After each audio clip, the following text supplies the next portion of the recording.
예, 박정현 판승부 추미애 더불어민주당 의원 스튜디오에 나와 계십니다. 직접 바로 만납니다. 의원님 어서 오십시오. 안녕하세요. 예, 오랜만에 스튜디오 나와 주셨습니다. 네네네. 감사합니다. 또 오랜만에 나오셨는데 핫한 뉴스가 제일 많은 날 오셔가지고 그러네요, 오늘이. 자, 일단 이재명 네. 대표의 공직선거법 위반 상고심 네. 대법원이 전원 합의체로 넘겼는데 네. 이번 주에 판단하겠다. 5월 1일 오후 네네. 3시 목요일인데요. 네. 예상보다 너무 빠른 것 같은데요. 아마 전원합의체 회부하면서 예, 그 주신 대법관으로부터 예, 아마 사건에 대한 음, 대강의 그 성격 뭐 이런 것들 음, 좀 있지 않았나 싶었고요. 예, 그러면 인제 전원합의체로 회부해서 보자 음, 하는 그 대법원장의 결정이 있었다고 보고 예, 그래서 만약에 이제 대선 전 선고가 아니라면 음. 굳이 뭐 전원합의체 돌려 가지고 그렇게 계속 음. 어 상의를 하고 하진 않았을 것 같았어요, 처음부터. 아, 네네. 그랬군요. 만약에 그 유죄라면은 음.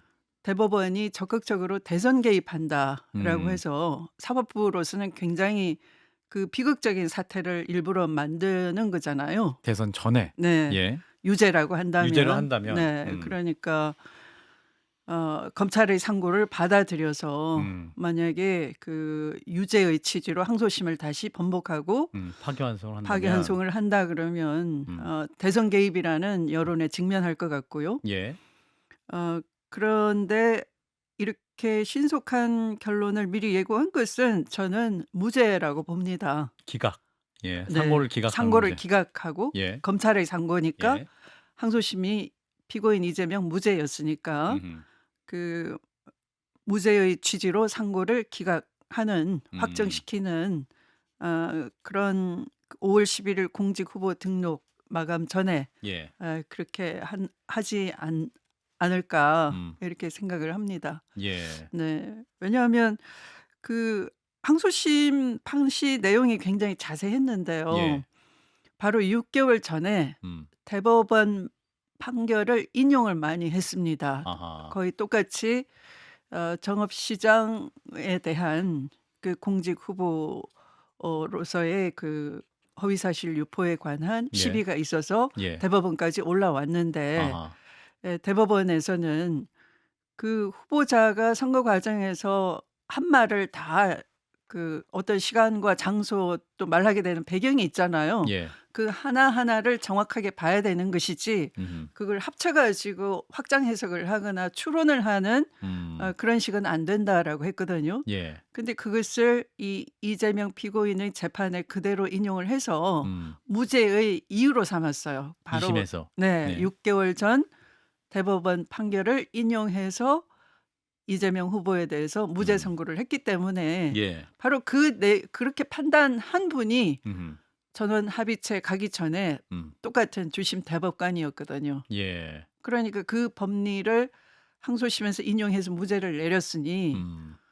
바로 그 재판부가 '아 이것은 그 전체적 의견을 한번 음. 들어보자.'라고 했을 것 같고요. 예. 그래서 전원 합의체 회부돼서 이제 이렇게 빠르게 선고를 내린다 하는 것은 음. 말씀드린 것처럼 음음. 항소심 무죄를 받아들이고 음. 검찰의 상고를 기각하고 하는 결론이지 않을까 그렇게 예측이 됩니다. 예. 일단 국민의힘에서는 환영 입장을 내긴 했고 네. 이재명 후보 역시 "법대로 하겠죠."라고 인제 네네네. 말씀을 했거든요. 담담하게. 예. 네네. 그 말씀은 뭐랄까요? 네. 자신감이 있거나 혹은 '법대로 한다면 큰 문제 없을 것이다.' 이런 판단을 하시는 걸까요? 저도 그렇게 봅니다. 예. 저도 '법대로 하면은 큰 문제가 아, 없다.' '법대로 하면 큰 문제가 없다.' 네네네. 네. 음. 오히려 대선 개입하려고 뭔가 작용을 한다 그러면 예. 이것은 사법부 전체의 자살골일 것 같은데요. 예. 그런 일을 지금 그 대통령 파면되고 예. 헌정질서 복구를 바라는 이 음. 시국에서 대법원이 할 리가 있겠느냐. 굳이. 네. 네네. 근데 이제 일각에서는 또 대법원이 이렇게 속도를 내는 것 자체가 네. 인제 탄핵 국면에 헌법재판소 존재감이 굉장히 크게 떠올랐잖아요. 네. 그래서 대법원도 우리도 있다. 그리고 네. 또 대법원도 중요한 정치 어떤 네. 상황 속에서 중요한 네네. 판단은 네. 대법원이 또 권위가 있다는 걸 좀 보여주고 싶어 하는 의지도 있지 않겠느냐라는 해석도 있는데 의원님도 판사 출신이시니까. 그 해석을 예. 저는 존중을 합니다. 아, 왜냐하면 예. 국민들이 정말 뭐 모든 일정을 다 전폐를 하고 그렇죠. 나라 먼저 세우겠다는 마음으로 광장에 나왔어요. 그렇죠. 네. 그래서 헌법재판소가 결론을 내렸습니다. 그리고 주권 재민을 확인을 했고 우리 민주주의는 바로 헌법에 의해서 지켜지는 거다. 그래서 헌법재판소가 이런 결론을 예. 내렸다라고 해서 그 위상을 명쾌하게 보인 거죠.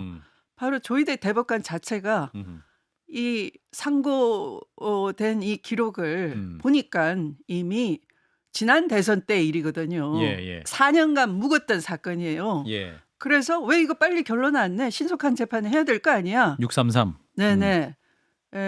그래서 그 단순히 633의 문제가 아니라 전체 이 사건이 발생하고 지난 선거 때 건데 아직까지도 결론이 안 내서 예. 후보의 자격에 대한 시비가 있는 것은 바람직하지 않다. 그러면 국민이 올바르게 판단할 수 있도록 해야 되는 것이고 예. 오염되지 않게 그 후보를 볼 수 있어야 되는 것인데 아하. 이걸로 인해서 마치 범죄자라는 그런 낙인이 있다 하는 것은 국민 판단을 흐리게 하는 것이다라고 생각했을 수 있다고 보는 겁니다. 예. 네. 그렇군요. 네. 그러면 그 판단은 일단 의원님께서는 네. 또 2심 판단 무죄 취지를 그대로 대법원이 인정할 것이다 네, 하는 네, 말씀이고 네. 그 또 하나의 쟁점은 이제 헌법 84조에 대한 해석도 이번에 나올 수 있지 않겠느냐. 네. 이를테면 이제 대통령이 네. 만약에 재직 중에 네. 어떤 네. 소출을 받지 아니한다. 이것이 네. 이제 이재명 후보가 대통령이 된다면 네. 관련 지금 진행된 재판에 대한 것은 멈출 수 있는 것이냐. 이 부분인데 이 부분은 어떻게 판단하십니까? 대법원이 이 문제도 판단을 해 줄까요? 그런 논란거리 마저 예. 발생시킬 필요가 아하. 없다라는 차원에서 예. 이 재판에 대해서는 후보 등록 전에 결론을 내리려고 한 거 아닌가 이렇게 보는 거죠. 네. 그렇군요. 왜냐하면 그 한덕수 국무총리가 일부러 그 헌법재판관 임명을 예. 국회 몫이고 국회가 추천한 것인데 예. 지명을 안 했지 않습니까? 그렇죠. 네, 그걸로 또 탄핵 소추를 당했고 예. 그런데 헌법재판소가 그것은 위헌이다 하면서 국정공백 우려 때문에 예. 다시 그 직무 복귀를 시키노라 이렇게 얘기를 했어요. 예. 판시를 했어요. 예. 그렇다면은 지금의 대법원 입장에서도 그 만약에 그런 정치적인 음모를 가지고 헌법재판소가 지명 자체를 안 하는 그 부작위가 위헌이라고 했는데도 법 논리를 스스로 헝클어 가면서까지 그 직무 정지된 직무 정지된 국무총리를 돌려보내는 약간의 그 내용상의 모순이 있었지만 그렇게까지 한 것은 지금 만약에 그런 업무가 있었다면 그러니까 굳이 무리를 해서 헌법재판관 임명을 안 함으로써 헌법재판소의 어떤 작동을 미루고 향후에 만약에 이재명 후보의 그 어떤 법률 시비를 또 헌법재판소까지 끌고 가려고 하는 그런 업무가 있다면 우리가 그런 시비는 초래가 안 되게끔 미리 정리를 할 책무도 있다. 그러니까 이 신속한 재판의 내포된 의미가 여러 가지가 있는 것 같습니다. 단순히 그렇군요. 무슨 633 그 문제가 아니라 예. 어떤 정치적인 업무에 대한 어떤 소극적인 방조, 예측되는 불가 예측성, 불안정성 이런 것까지도 내다봤지 않았을까. 이 내란의 국면이 굉장히 길었으니까요. 네. 그렇군요. 이제 대법원 측 입장이 나오고 있는데 네. 사건 자체가 간단해서 이례적인 빠른 판결이 아니다라고 네. 또 이제 5월 1일 그 선고에 대해서 이렇게 입장을 내는데 네. 이 문장을 좀 분석을 해보면 의원님의 판단과 좀 같은 취지로 분석할 수 있을 것도 같은데요. 어떻게 맞습니다. 보십니까? 예. 본질적으로는 공직 후보자의 그 허위 사실 공표이냐 아니냐 그 문제이거든요. 예. 네. 그러니까 이미 6개월 전에 공직 후보자의 허위 사실 판단 여부는 그 개별 구체적인 발언 하나하나의 때와 장소를 보고 개별적으로 판단해야지 추론을 하거나 확장 해석해서는 안 되는데 이재명에 대해서는 굉장히 확대 해석을 한 것이죠. 예. 네, 그래서 바로 그 대법원이 봤을 때는 이것은 간단한 사건이다. 이렇게 알겠습니다. 본 것 같습니다. 예. 네. 추미애 네. 전 법무부 장관의 해석이었습니다. 판사 출신이시기도 하시고. 예. 자, 민주당 선대 얘기 좀 해보겠습니다. 내일 네. 이제 선대위 출범 오후에 한다고 하죠. 네. 진짜 대한민국 선대위라고 하는데 오늘 중에도 이제 캠프 인사에 대한 얘기가 나오고 있고 윤여진 전 장관이 상임 선대위원장, 우상호 전 의원, 김부겸 네. 전 총리, 네. 강금실 전 장관 얘기도 네. 나오고 네. 또 그 질병관리 전 청장, 그 강경 청장인가요? 이분 얘기도 나오는데 어떻게 보십니까? 이 선대위 출범 상황 자체는 네. 정은경입니다. 강은경 죄송합니다. 제 그렇죠. 정은경. 네. 네. 예예. 네.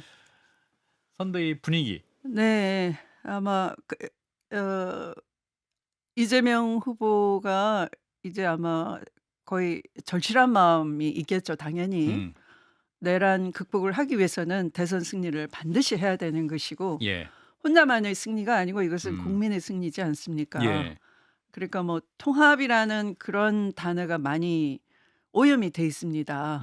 네. 그러니까 통합이라는 걸 마치 어떤 시비나 뭐 이런 것들 가리지 않겠다. 예.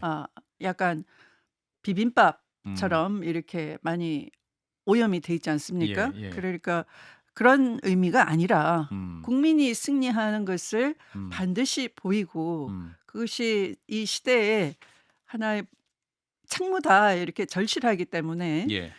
그 윤여준 전 장관님에 대해서도 도와달라고 하시는 것 같고요. 예. 또 좋은 이미지를 가졌던 역할을 많이 했던 분들도 꼭 모셔서 이번 선거 꼭 이기게 해달라라고 그 간곡한 마음을 이 인선을 통해서 전달한 거 아닌가 싶습니다. 예. 네. 그렇군요. 또 이재명 후보가 이제 현충원도 찾았고 그 네. 이승만, 박정희 전 두 대통령의 묘소도 방문해서 화제가 되기도 했는데 네. 최근 보면 또 이제 보수 원로들 그리고 네. 보수 신문 원로들이 또 이재명 후보에 대해서 새롭게 평가하는 부분이 많이 있긴 합니다. 네. 의원님 어떻게 보고 계십니까? 이러한 확장 행보에 대해서는. 저는 상당히 그 아주 괜찮게 매력적으로 매력적으로 보고 봤습니다. 네. 보통은 예. 나한테 대한 오해가 있으면 아하. 아이 뭐 저 사람이 오해하거나 말거나 나 안 그런 사람이면 되지 뭐 하고 그렇죠. 그러거나 말거나. 네네 그냥 선 긋고 그냥 지내거든요. 예. 네 그런데 일부러 만나자고 하고 예. 네 그리고 어떤 얘기도 허심탄회하게 어려운 단어가 아니라 그냥 쉬운 말로 진솔하게 본인 얘기를 해버리니까 예. 받아들이는 입장에서도 동의하거나 안 하거나에 상관없이 호감을 가지고 굉장히 경쾌하고 이렇게 받아들인 것 같아요. 그러니까 그 마음의 문을 여는 게 진정한 소통인 거죠. 예. 네, 그래서 소통의 달인이다 이런 느낌을 받았어요. 아, 네. 그렇군요. 네. 이재명 후보를 만났던 조갑자 대표를 저희가 본방송 후 유튜브 연장방에서 만날 예정이고요. 네. 자, 국민의힘도 지금 그 경선 레이스가 진행 중입니다. 오늘 2명으로 좁혀졌잖아요. 네네네. 김문수, 한동훈 후보로 좁혀졌는데 네. 의원님께서도 이제 상대 당이기 때문에 네. 이렇게 너무 큰 관심 없을 수 있겠습니다만 어떻게 보고 계십니까? 국민의힘 경선도 나름 흥행이 되고 있고 네. 후보자들의 뭐랄까 그 네. 토론 장면도 많이 이슈가 되고 있긴 해서요. 네네. 뭐 토론을 봤는데요. 예. 너무 이 대선 후보 토론인데 예. 좀 본받고 배울 만한 건 없고 아, 그런가요? 네 저렇게 뭐 개그 콘테스트에 나온 사람들처럼 잘해도 될까 하는 걱정이 좀 있었고요. 아, 그런가요? 네, 예. 지금은 이제 두 분이 압축이 됐잖아요. 예. 한동훈 후보하고 김문수 후보 사이에. 그런데 한동훈 후보는 검찰당을 대표하게 될 거고요. 검찰 세력. 예. 그런데 지금 내란을 검찰 쿠데타 세력이 일으킨 거 아닙니까? 한동훈 자신도 거기 체포 명단 14명에 들어 있어서 예. 사실은 더불어민주당 의원들이 여기 좀 숨어 있으라 해서 본회의장에 숨겨줬어요. 예. 의원 아니면 들어갈 수 없는 공간을 일부러 문 열어서 여기 좀 피해 있으라고 밖에 예. 나가면 잡혀간다고. 네. 또 그 체포해 간다는 사실도 알려줬고요. 예. 네. 그런데 이 분이 이제 1등이 되면은 검찰당으로 돼버리는 거고 그러면 국민의힘 의원들이 굉장히 그걸 두려워하는 것 같아요. 아, 그런가요? 그래서 예. 이번에 그 현역 의원 많은 분들이 홍준표 후보 같은 검찰 출신인데도 홍준표 후보를 밀었던 거죠. 네. 그런데 또 김문수 후보로 간다 그러면 김문수 후보는 이 특정 종교 세력이 밀고 있지 않습니까? 아, 그런가요? 네네. 예. 그러니까 이 사이비 종교당의 어떤 당이 접수가 돼 버릴까 봐 겁이 날 것 같아요. 음. 그러면 한동훈이냐 김문수냐 누구를 선택할까? 예. 국힘 의원님들도 곤혹스러울 것 같고 음. 투표를 해야 되는 당원, 지지자, 국민들도 곤혹스러울 것 같아요. 예. 왜냐하면 이게 꼭 밸런스 게임 하는 것 같거든요. 아, 밸런스 게임이다. 네네. 국힘 2인 경선은 밸런스 게임이다. 네, 국힘 그 경선 시에 밸런스 게임 중에 이런 게 한동훈이냐 있었어요. 김문수냐. 예. 네네. 다시 태어난다면 다음 중 어떤 거 하실래요? 1번 예. 바퀴벌레, 2번 바퀴. 자동차 바퀴 이런 예. 게 있었어요. 맞아요. 네, 지금 마치 그 기분일 겁니다. 아하. 기분이 썩 좋지 않은. 네. 그리고 민주당 입장에서는 그러면 어떤 네. 후보가 최종 후보가 되는 게 더 유리하다고 판단하십니까? 아니 지금 그런 상대 후보에 대해서 예. 전혀 마치 바퀴벌레냐 자동차 바퀴냐를 지금 의원님께 묻는 전혀 것 자체가 개의치 신경을 않습니까? 쓸 수가 없이 아하. 절실한 거죠. 빨리 내란 수습하고 아. 이 내란을 극복하고 미래 준비해야 되고 밖에는 내후 외환이지 않습니까? 예. 트럼프가 저렇게 관세로 협박하고 있고 여러 가지 위기, 이 경제 여건도 위기인데 이걸 빨리 수습해야 되는데 예. 정말 이게 그냥 선거라는 것이 이제 앞으로 6월 3일까지 며칠 안 남았는데 훅 지나가고 나면 이 온갖 파탄난 것이 다 열리면 다 보일 거 아니겠습니까? 예. 여태까지는 정보 접근이 어려우고 감췄으니까 몰랐던 것들이. 음.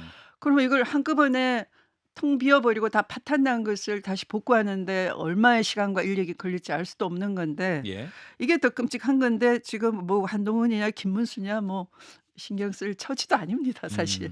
근데 지금 네. 이런 가운데 한덕수 대행의 출마 여부도 굉장히 중요한 이슈로 떠오르고 네. 있죠. 네. 이번 주 안에 아마 출마 선언할 것이다. 5월 1일, 네, 네, 5월 네. 2일 얘기 막 나오고 네, 있는데 네. 어떻게 판단하십니까? 이제 의원님께서도 이 한덕수 대행의 출마가 네. 국민의힘 입장에서도 굉장히 곤혹스럽다는 분도 있긴 한데 민주당에서 바라보기에 현 총리이기도 하고 네. 사실 대선 관리자로서 차기 정부 출범까지 좀 중심을 지켜야 되는 분인데 네. 이분이 또 선수로 뛴다. 이 부분은 굉장히 네. 논란거리기도 한데. 국민들 대다수는 의아한 거죠. 예. 네. 그러니까 오히려 예전 그 반기문 그 유엔 사무총장. 유엔 사무총장께서 출마할 때도 예. 그 도중에 그렇게 출마를 한다고 해서 음. 되느냐라고 굉장히 비판이 있었는데요. 예. 이거는 말씀하신 것처럼 국정 공백을 이유로 위헌 위법을 저질렀음에도 불구하고 그 헌법재판소가 눈을 감고서 돌려보내 준 거잖아요. 예. 네. 그런데 오히려 거꾸로 국정을 팽개치고 대선 선수로 뛴다 하는 것을 아마 그 헌법재판관님들도 당시에는 예측을 못했던 것 같아요. 아하. 네. 그리고 지금 다시 그만두면 또 다시 최상목 예. 부총리한테 넘어가겠죠. 다시 또 대행의 차라리 자리로. 예. 그때 그냥 위헌 위법이니까 파면 선고를 해버렸으면 좋았을 걸 굉장히 후회하고 계실 것 같아요. 것이다. 네네. 그런데 진작 탄핵할 걸. 네네. 괜히 판결문만 앞뒤 놀림 모순이고 예. 원래대로 돼버렸으니까. 근데 이 한대행님은 본인 자유로 출마한다고 보지 않습니다. 아, 그런가요? 네. 50%는 사모님 때문이고요. 예. 사모님? 네, 사모님. 한덕수 대행에. 이분이 걸어오는 길마다 제대로 어드바이스 했던 분들, 결정했던 분들은 결정했던 분은 사모님이라고 하잖아요. 근데 또 사모님은 또 배후에 무속의 힘이 작용하고 있다고 하고 예. 네, 그러면 무속 때문에 파탄난 나라가 이 큰 고생을 하고서 국난을 겪고서 다시 한덕수 권한대행에게 이 대선 후보 자리를 준다거나 어떤 나라를 맡긴다 하는 것은 기대하기가 어려운 거고요. 또 절반은 아마도 뭐라고 할까요? 이 윤한 갈등 속에서 그 김건희 씨의 이 한동훈에 대한 증오심이 굉장하잖아요. 아하. 14명 체포자 명단에 넣을 정도니까. 예. 네.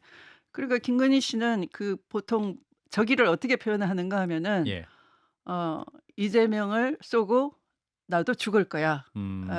뭐 특정 신문을 거론하면서 내 죽기 전에 반드시 패간의 목숨 걸었다. 뭐 이런 것처럼 역시 한동훈에 대해서도 살려둘 수가 없어 이럴 거 아니겠습니까? 그러면 누구를 통해서 죽이느냐? 한 그 대립으로 음. 이렇게 결투 신청하는 거 아닌가. 음. 뭐 '한동훈을 막아보겠다.' 예. 하는 카드로 한덕수를 그 카드로 내밀었을 수 있는 것이고요. 네. 알겠습니다. 김건희 여사 얘기를 좀 말씀하셔서 그 네. 검찰이 지난주에 이제 도이치모터스 주가 조작 사건 관련해서 이제 네. 재수사를 결정했습니다. 네네. 또 의원님께서 법무부 장관 시절에 네. 이때 관련해서 수사권을 두고 수사 지휘권을 두고 또 당시 그렇죠. 총장과 갈등도 하기도 하셨는데 네네네. 이번 검찰의 재수사 결정은 어떻게 보고 계십니까? 고등검찰에서의 그 검사들이 그렇게 이 뭐 수사력이 많지가 않기 때문에 예. '제대로 수사할 수 있을까?'라는 의문을 많이 가지고 있는데요. 예. 사실은 이건 수사를 새로 할 만한 게 없어요. 거의 아. 기록에 예. 다 나와 있습니다. 네. 그러니까 범죄 일환표도 있고. 네. 그러니까 이미 그 기록을 다 본 재판부에서 1-2 심 재판부에서 사실은 네. 김건희와 장모 그 최은순 최은순 씨의 계좌가 40회 이상 통정 도용이 발매했다. 예. 됐다라는 것이고 모녀지간에도 주식을 사고 팔고 한 흔적이 있다를 판결만 다 적시를 했어요. 그러면 그 예. 판단은 그냥 나온 게 아니고요. 수사 기록이 다 있는 건데 예. 수사 기록에는 그 증권사에 직접 매수를 넣는 녹취록도 있고 통정 매매를 인식하고 받다는 매수 주문도 나오고 있고요. 예. 그런 것들을 몽땅 검찰이 기소를 안 하니까 예. 사법부는 판단할 수 없는 거죠. 불고불리. 네. 그러니까 기록 별도로 추가 수사 없더라도 기록만 봐도 기소할 수 있는 상태니까 예. 저는 이 서울고검이 기소를 할 것이다라고 보는 겁니다. 아하. 네. 그렇군요. 네. 기소하려면 또 김건희 씨 같은 경우 소환 조사도 할 필요가 있을 것 같은데 그 네. 부분도 뭐 아마 소환에 불응해도 기소는 한다라고 봅니다. 네. 그렇군요. 네. 소환에 불응해도 기소를 할 해도 것이다. 네. 아하. 그만큼 객관적인 증거가 너무 명백하고 차고 넘치니까요. 네. 그렇군요. 네. 자, 이런 것도 건진법사 얘기도 계속 네. 나오고 있습니다. 김건희 네. 씨에 대해서 선물용으로 고가의 다이아 목걸이를 네. 얘기가 나오고 있고 이어서 또 명품백 가방까지 전달됐다라는 네, 얘기가 네. 나옵니다. 네. 검찰도 이제 과연 이제 김건희 씨에게 제대로 전달됐는가 이 부분도 수사 중이라고 하는데 네. 그렇다면 이 건진법사 이분은 도대체 어떤 영향을 미쳐버린 것일까? 저는 그냥 이 사람이 예. 그냥 거강꾼이 아니고요. 예. 검찰 쿠데타를 도모하는 데 깊숙이 조언을 하고 예. 심지어 날까지 받아주고 했다라고 봐집니다. 하나의 예. 예로 제가 2020년 네, 코로나가 초기에 발생했을 때 네. 그 신천지 대구교회 예배당에 예. 밀집하지 말라는 방역 당국의 그 당부를 외면하고 밀집 예배를 한 적이 있었어요. 예. 그 속에 확진자가 있었습니다. 예. 동선이 노출된 그 확진자가 있었기 때문에 대구 경찰청에서 신천지 대구교회를 압수수색을 하려고 영장 신청을 검찰에 했는데 예. 검찰이 거부했어요. 예. 2차례나. 아하. 그래서 제가 방역 당국에 적극 협조를 하라라고 지휘를 내리게 됩니다. 예. 검찰에다가. 그런데 그 당시에 윤석열이 장관 말 듣지 말라고 역지휘를 내려요. 그래서 이게 무슨 소리야 나중에 들어봤더니 당시에 총선을 앞둔 지 얼마 안 됐거든요. 예. 적극적으로 검찰이 방역 협조를 하게 되면 그게 문재인 정권 심판받아야 되는 선거인데 도와주는 꼴이 돼서 아하. 검찰의 정치 개입이 된다. 이런 해괴한 논리를 말했다는 겁니다. 예. 그래서 제가 너무 이해가 안 되고 어처구니가 없었는데 예. 나중에 세계일보가 시간이 지났어요. 그 2021년쯤에 세계일보가 이렇게 보도를 합니다. 예. 그 당시 30초? 예. 네, 그 당시 그렇게 반려를 압수수색을 못하게 했던 것은 예. 이 신천지도 하나의 영매니까 향후를 위해서 안 하는 것이 좋다라는 건진의 조언이 있었다라는 보도가 있었고요. 예. 그게 계속 작용을 해서 아마 대통령 자리 오르는 데까지 영향을 미쳤다라는 겁니다. 알겠습니다. 시간이 다 돼서 네. 아쉽죠. 오늘 여기서 보내드려야 될 것 같습니다. 네. 추미애 더불어민주당 의원이었고요. 잠시 후에 더 락커룸도 이어집니다. 고맙습니다. 네, 고맙습니다.